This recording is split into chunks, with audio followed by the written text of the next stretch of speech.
inches for the neck width and 1 inch for the neck depth. That is for the back. And also I've created the armhole curve, as you can see it here. So once you've done this, the next thing we want to do to this basic pattern is to modify it. So we want to add some ease allowance to this pattern so that when you make your shirt, you will feel comfortable in it. So we're going to be starting with the neckline. So at the neckline, at the neck depth here, you're going to be adding the ease allowance of 0.25 inch. And then to the neck width, you're going to be doing the same thing. So you add 0.25 ease to the neck width, as you can see it here. And then we're going to connect these points together. So this is going to be our new neckline for the back. Once you've done that, we move to the shoulder slope. So at the shoulder slope, you're going to be adding 1/2 inch ease allowance to the shoulder slope. And then you come down to the under the arm, which is here, which is this curved part of the armhole. You will go down by 1/2 inch as well. So now we're going to be creating a new armhole curve.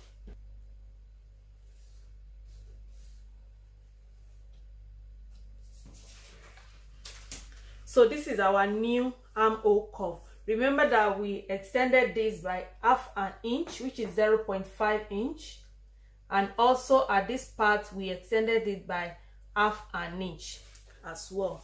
So having done that, the next thing you want to do now is to input the bust measurement. So we're going to be inputting the bust measurement. So the bust measurement I'm working with is 41 inches. Remember that we're going to be dividing this by 4. So whatever you get there, that is what you will input here. So we have 10.25. So I will just mark 10.25 from the center back, which is here. So once you've marked this, then we're going to be adding the ease allowance of 1 inch to the bust line. So you add 1 inch to the bust line. And once you've marked that, we're going to square down a line to the hip line. So I will square down, and I will do that from the under the arm, as you can see here, down to the hip line.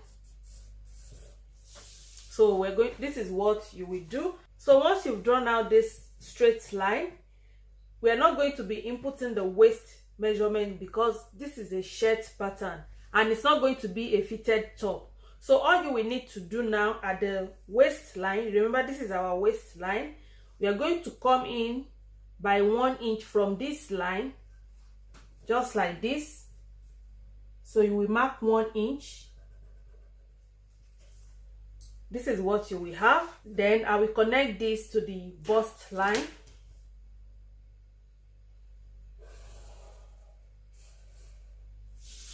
Like this. And then at the hip line, you will divide your hip measurement by 4. So the hip I'm working with now is 46 inches. Dividing it by 4, I will have 11.5 inches. So I'm just going to mark 11.5 inches. So, and I have exactly what I have here as the hip measurement. But if your own is more than this line, you don't need to worry. Just measure whatever your hip measurement is. And if your own is less than this, just mark whatever you have. So it doesn't matter if it's aligned with this line or not. But what I'm working here now with is exactly what I have here.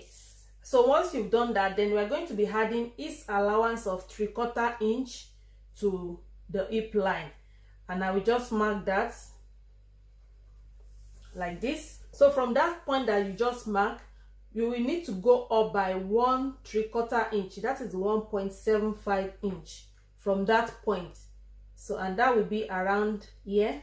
And then we're going to square up a line to connect these points together. So once you square up this line, the next thing we want to do now is to connect the waistline to this point. So I'll be using this curved ruler to do that. So the next thing we want to do now is to create a kind of S shape from this point.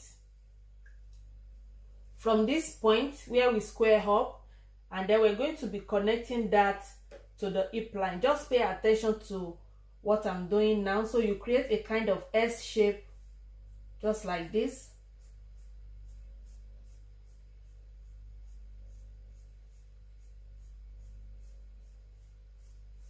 So just like this, and this is how the back bodies for our shirt pattern will look like. So if you're making this for men, this is exactly what you're going to be cutting out once you've added your seam allowance around it.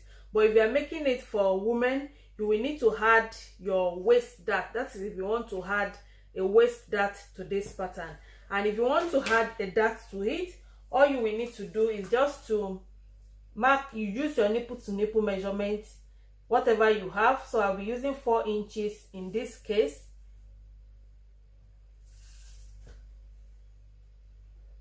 And remember that with the back dart, you will need to go up by 2 inches from the hip line, which is around here. And then from the chest line, which is this line, you will remember that you will need to go down by 1 inch depending on your measurement. And then you will need to square up a line just to connect all these points together. So just like this, and then you will input your 1 inch dart at the waistline. But I will leave this like this. So before we cut out this pattern, we're going to be adding our seam allowance round the pattern. I'll be adding 3/4 inch to the hip line. This is the M line. You can add up to 1 inch depending on how you can fold the M line. And then we're going to be adding 1/2 inch seam allowance round this pattern, but you can add more than 1/2 inch depending on what you want. So I will just quickly do that now. So as you can see, I've added the seam allowance round this pattern. So just to let you know that if you want to cut your back shirt pattern, you will be cutting this on fold. So you're going to be cutting just 1 piece for the back. So you'll be cutting your back shirt pattern on fold. So I will be cutting this out now. So I've cut out the back shirt pattern, as you can see it. So once you've cut out your back shirt pattern, all you need to do is just to place it on another pattern paper, as you can see it, and then you're going to trace out exactly what you have on the back shirt pattern except the neckline. As you can see it, I've done everything except the neckline, because the neck depth for the front is going to be deeper than what we have for the back, but we are still going to be having the same neck width. So I just stop here. I've traced out the neck width. So all I need to do now is to input the neck depth for the front. So we're going to be using 3.5 inches for the front. 3 inches is the standard measurement, and 1/2 inch is going to be our ease measurement for the front. That is why I mark 3.5 inches. So I mark 3.5 inches for the neck depth. Then I will just connect that and create the front neckline.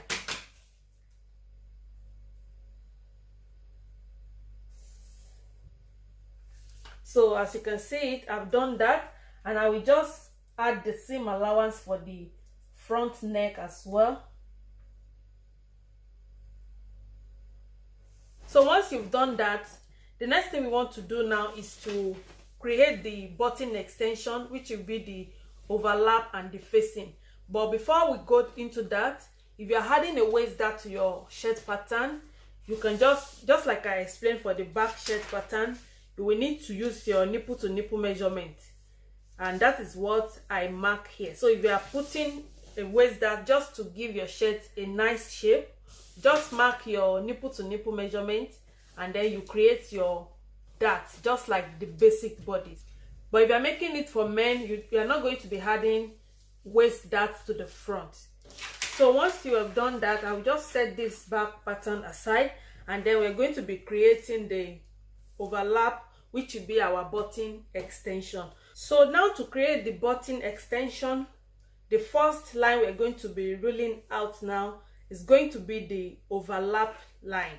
That overlap line, what we determine the width of the overlap line is going to be the diameter of the button you want to use. But the standard button and the standard measurement for overlap is 3/4 inch, which is 0.75.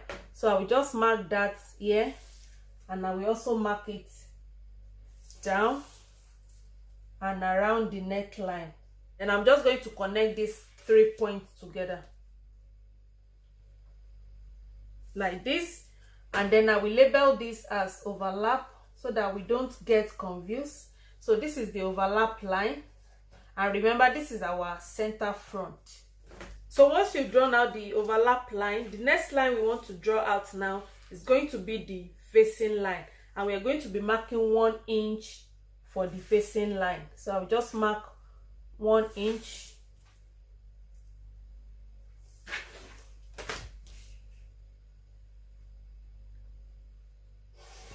So I will label this as the facing line.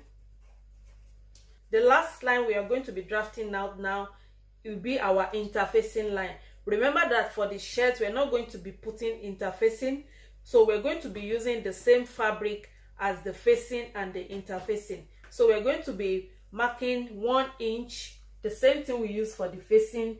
That is what we're going to be using for interfacing. So I'll just mark 1 inch again.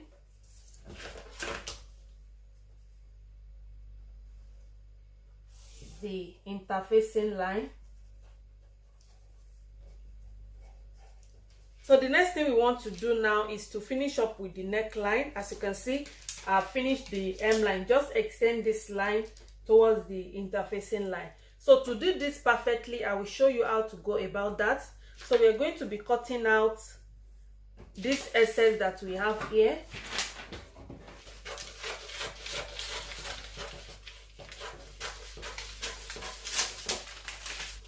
So once you've cut that off, we're going to be folding this.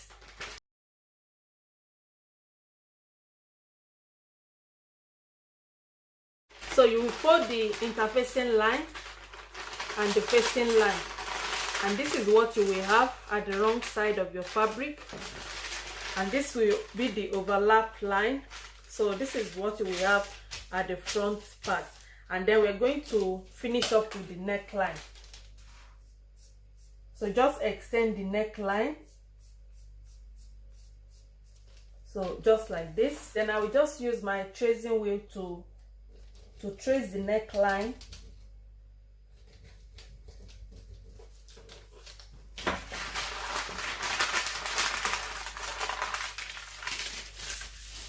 So, and then I will just finish up with the line.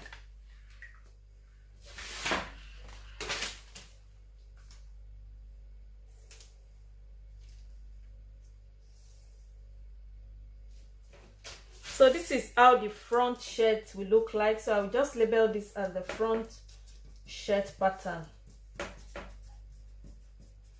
And then remember, we are going to be cutting out 2 pieces of this pattern. So before we finish up with the shirt pattern, we're going to be making a little adjustment to the front and the back shoulder. And the reason for doing this is because the back shoulder line is usually longer by 1 inch than the front, so that it will overlap on the front. So that is what we're going to be doing. So I will quickly cut this out so that we can do that. To make this adjustment, all you will need to do now is to mark 1 inch. You mark 1 inch on the front shirt pattern. So if you are marking directly from this line, you know this is our seam allowance. If you are marking directly, that means you will cut out 1.5 inch and you won't have your seam allowance again. So I'll be marking directly on this seam allowance, and then I will just mark 1 inch, and I will still have my half an inch seam allowance in place. So you mark it like that, connect the line. So once you've ruled out this line, then I will cut this out.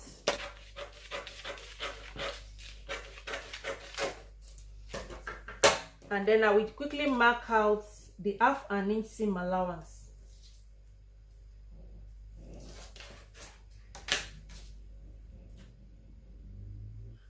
once you've cut out this 1 inch, you rule out your 1/2 inch seam allowance back, and then we're going to be adding this 1 inch that we cut out to the back pattern. So as you can see, this is what you will have. So you're going to be using this allowance. You will place it on the allowance just like this. Then I will just tape this down. So as you can see that the back is longer than the front shirt pattern, and this is the overlap. So it will just, when you sew it on the fabric, this will just overlap on the front, and this is what it will look like. So this is what it will look like at the shoulder area. The next thing we want to do, if you are making a men's shirt, you will need to add yoke to it. So for the back yoke, you will need to mark down 4 inches from the shoulder line. But if you are marking down from your seam allowance, that means you will be marking down 4.5 inches. So this will be 4.5 inches here. And all you need to do is just to draw a straight line, just like this, or you can just fold this, and this is what you will be tracing out for the yoke. So we're going to be tracing out from this part upward for the yoke, and that is what I have here. So all you need to do, remember that we've added seam allowance to the neckline, to the shoulder, and to the armhole. All you will need to do is just to add your seam allowance to this line, and that is what you will need to fold in your yoke. So you will be folding your yoke when you are sewing on the fabric, and then you will place it on your back pattern.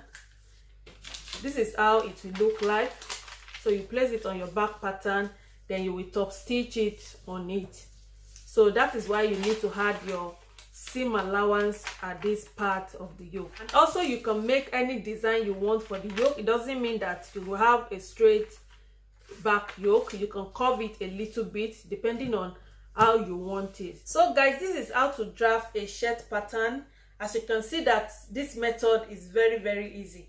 Our next tutorial will be on how to draft a shirt collar. I hope you enjoyed this video, and I hope you find it helpful. Don't forget to give it a thumbs up and leave your comment down at the comment section. If you are yet to subscribe to my channel, kindly do so and put on the notification bell so that you get notified anytime I post a new video. Thank you guys for watching once again, and I will see you in my next video. Till then, stay blessed.